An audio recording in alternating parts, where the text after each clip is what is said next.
Diabetes নামটা শুনলে কেমন যেন একটা ভয় কাজ করে, তাই না? অনেকেরই মনে হয় জীবনটা বোধহয় অনেকখানি বদলে যাবে, অনেক কিছুই হয়তো আর করা যাবে না। কিন্তু সত্যি বলতে কি, ব্যাপারটা মোটেও সেরকম নয়। কিছু সহজ নিয়ম যদি আমরা একটু মেনে চলতে পারি, তাহলে ডায়াবেটিসকে সাথে নিয়ে কিন্তু একেবারে সুস্থ, স্বাভাবিক জীবন কাটানো সম্ভব। চলুন, আজ আমরা সেই সহজ পথগুলো নিয়েই কথা বলি।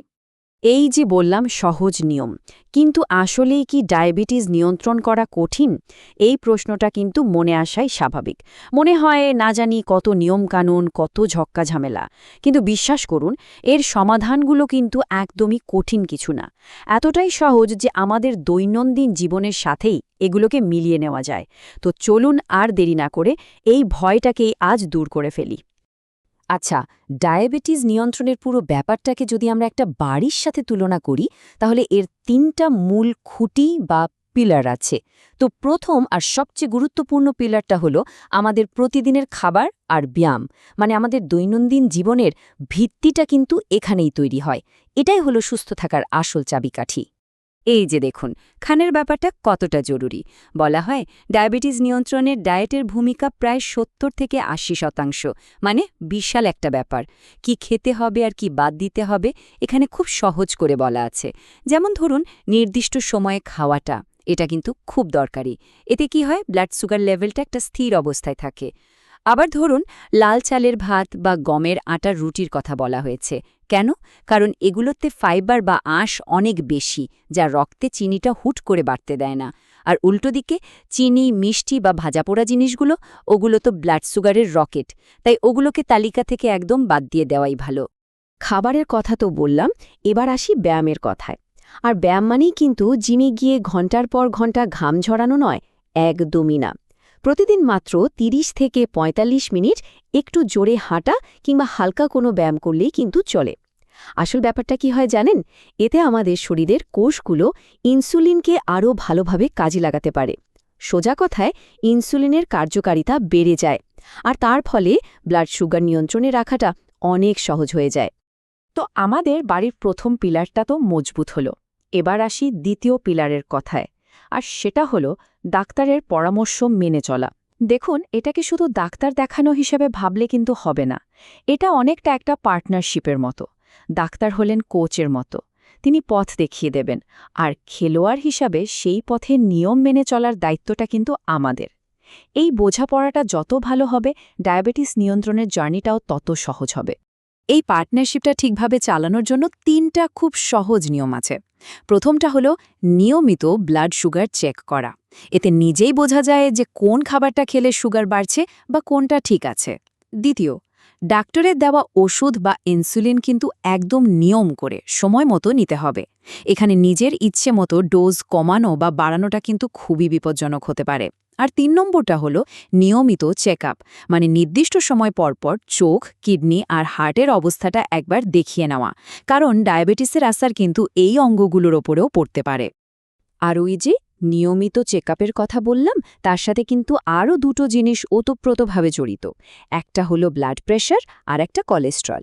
আসলে কি, ডায়াবেটিস থাকলে এমনিতেই হার্টের ওপর একটা বাড়তি চাপ থাকে। তাই এই দুটো জিনিসকে যদি নিয়ন্ত্রণে রাখা যায়, তাহলে হার্টকে একটা বড়সড় ঝুঁকি থেকে বাঁচানো সম্ভব হয়। আচ্ছা, তাহলে খাবার আর ব্যায়াম হলো, ডাক্তারের পরামর্শ হলো। এবার আমাদের বাড়ির শেষ, মানে ৩ নম্বর পিলারটার পালা। আর সেটা হলো আমাদের পুরো লাইফস্টাইল বা জীবনযাত্রা। এই পিলারটা ঠিকঠাক থাকলে কিন্তু আগের দুটো পিলারও আরও বেশি মজবুত হয়ে যায়। মানে এটা আমাদের পুরো সুস্থতাকে সাপোর্ট দেয়।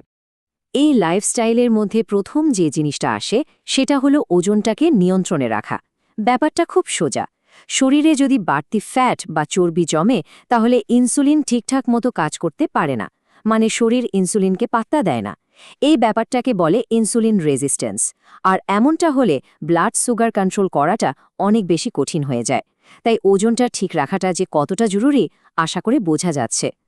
টেনশন আর ঘুম, অনেকেই ভাবতে পারেন এগুলোর সাথে আবার ডায়াবেটিসের কি সম্পর্ক। কিন্তু এর একটা সরাসরি যোগসূত্র আছে।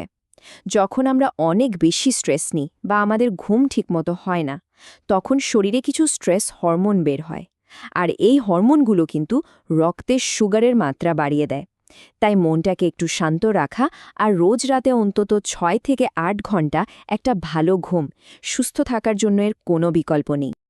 এটা হয়তো খুব ছোট্ট একটা বিষয় মনে হতে পারে, কিন্তু এটা যে কতটা গুরুত্বপূর্ণ তা বলে বোঝানো যাবে না। ডায়াবেটিস থাকলে কি হয়, অনেক সময় পায়ের রক্ত চলাচল কমে যায় আর অনুভূতিও কমে আসে। ফলে ছোটখাটো একটা কাটা বা ছড়ে যাওয়াও কিন্তু সহজে টেরই পাওয়া যায় না, আর সেখান থেকেই বড় ইনফেকশন হয়ে যেতে পারে।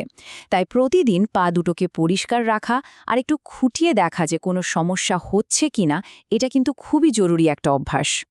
আর সবশেষে এমন দুটো অভ্যাসের কথা বলবো যেগুলো ডায়াবেটিস থাকলে কোনোভাবেই আর চালানো যাবে না, একদম বাদ দিতে হবে। ১. ধূমপান। এটা রক্তনালীগুলোকে সরু করে দেয়, যা ডায়াবেটিস রোগীদের জন্য খুবই বিপজ্জনক। আর ২. মদ্যপান।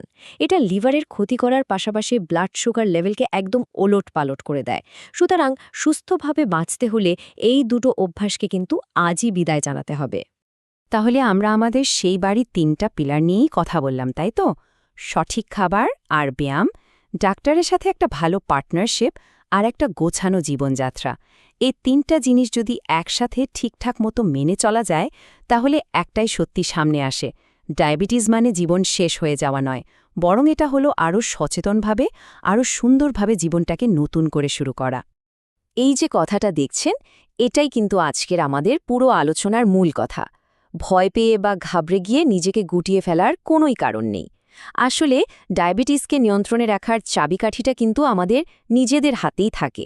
এটা আর কিছুই না, শুধু শরীরকে একটু বেশি ভালোবাসার, একটু বেশি যত্ন নেওয়ার একটা সুযোগ। তাহলে এবার আসল প্রশ্ন, এই যে সুস্থ জীবনের পথের কথা আমরা বললাম, সেই পথে আপনার প্রথম পদক্ষেপটা কি হবে? খুব বড় কিছু হতে হবে না? হয়তো আজ রাতের খাবার থেকে মিষ্টিটা বাদ দেওয়া, বা বিকেলে মাত্র 10 মিনিটের জন্য একটু হেঁটে আসা। শুরুটা না হয় ছোটই হোক, কিন্তু শুরুটা যেন আজ থেকেই হয়। কারণ দিন শেষে নিজের সুস্থতার দায়িত্ব কিন্তু নিজেরই।